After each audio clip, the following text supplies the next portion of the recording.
Hello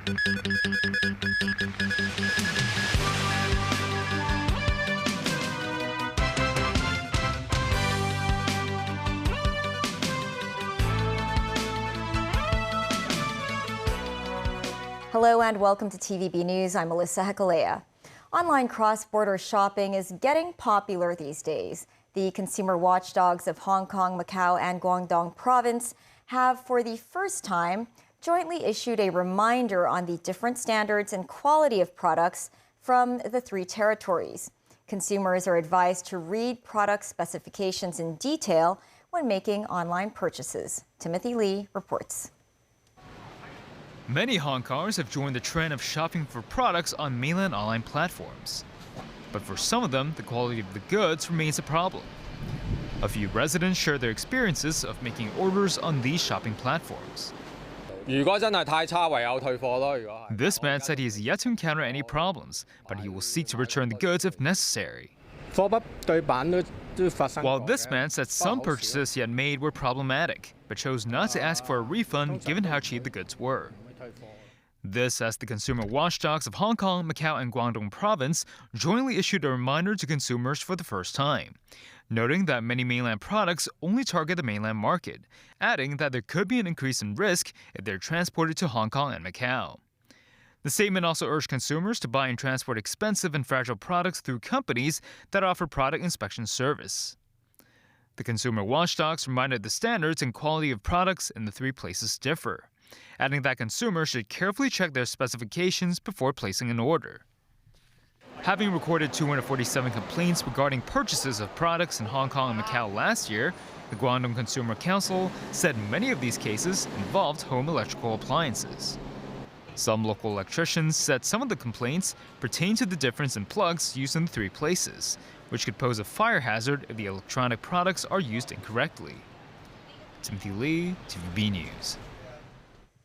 Link Asset Management announced its CEO's retirement. George Hong Choi will step down from his position by the end of June next year.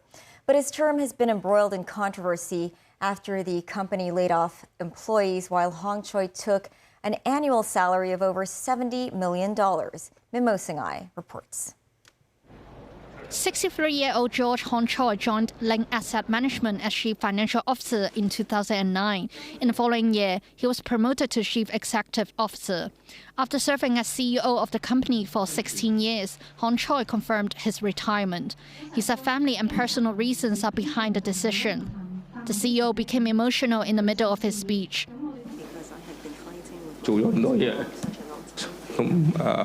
I am proud to be the one who led the company during its transformation period and witness its development, he said.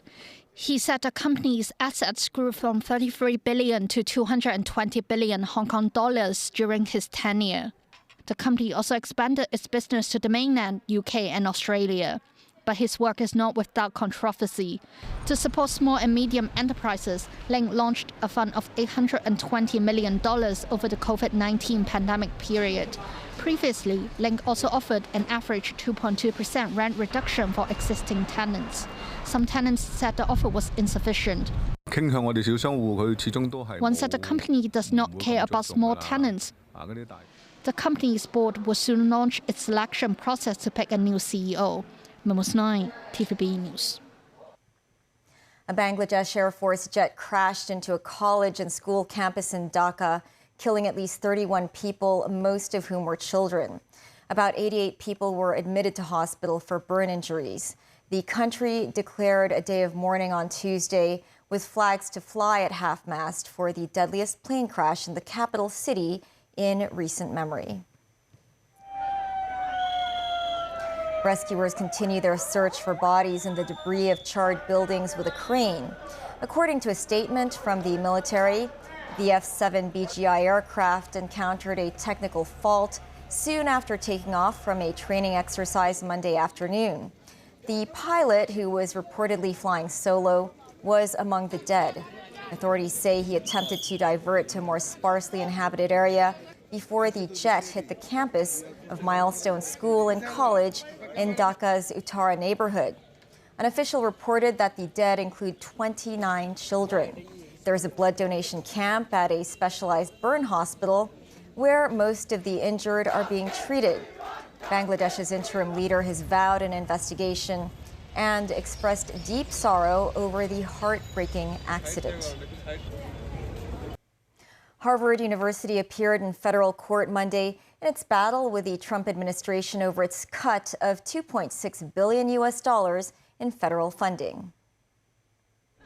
President Donald Trump's administration has battered the country's oldest and wealthiest universities with sanctions for months as it presses a series of demands on the Ivy League school. Trump has decried the university as a hotbed of liberalism and anti-Semitism. Harvard has resisted. The lawsuit over the cuts to its research grants represents the primary challenge to the administration in a standoff that is being widely watched across higher education and beyond.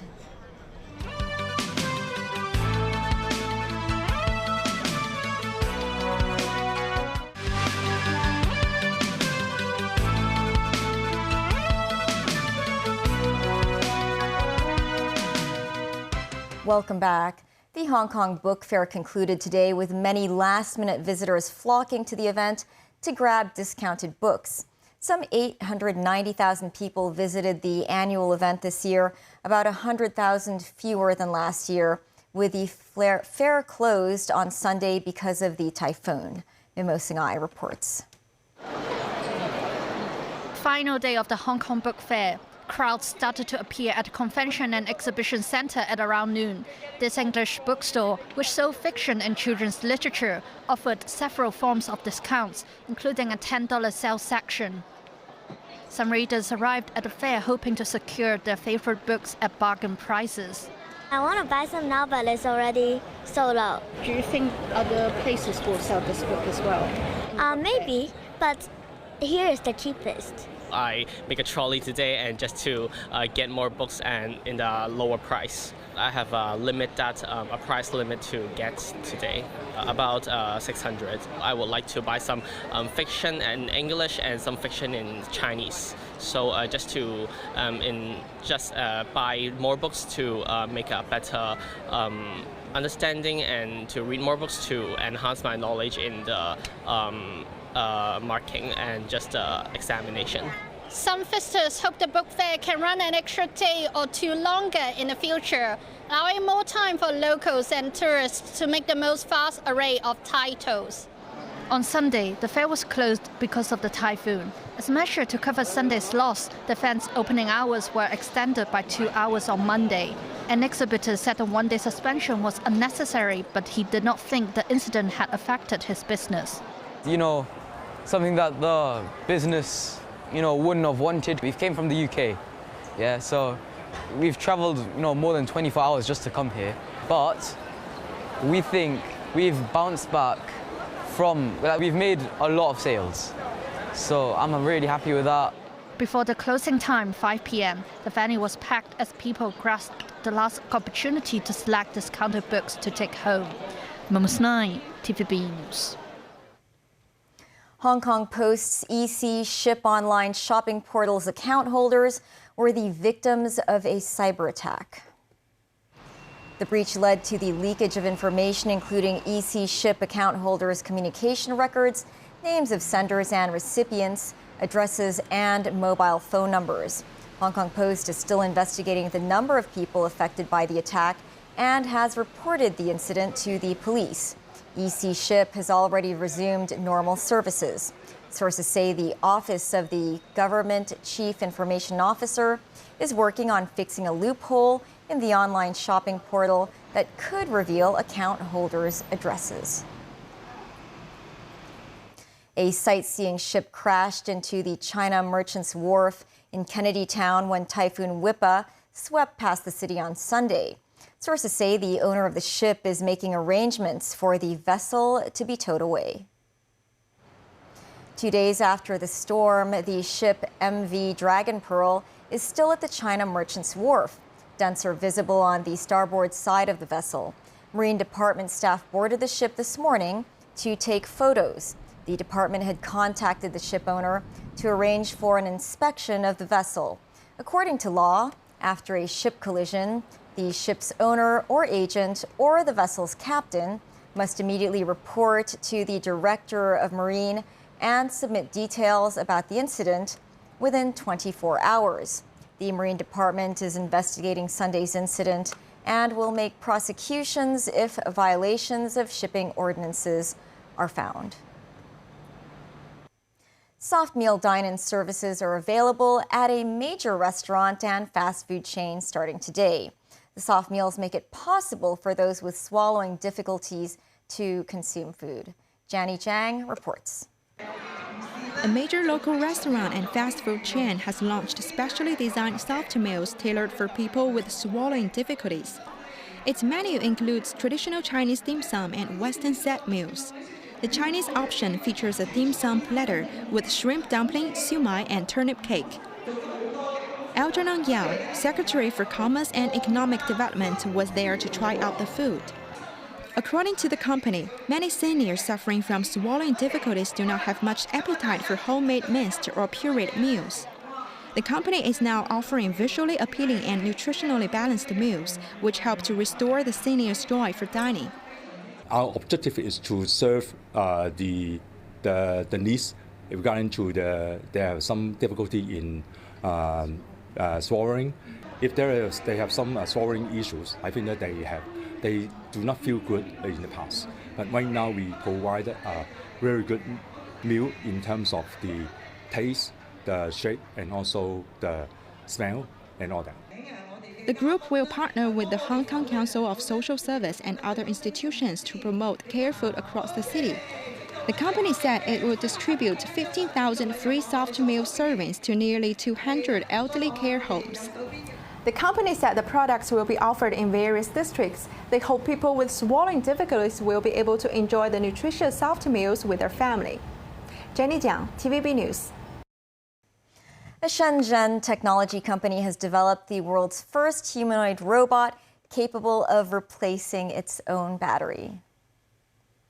The robot is developed by Ubtech Robotics. When its battery is running low, it can automatically walk to the battery replacement station and get its battery changed in a process that lasts around 3 minutes. The Shenzhen-based robotics firm says the humanoid robot is highly efficient and will initially be used in the automobile manufacturing industry. That's the news. Thanks for watching. Bye for now.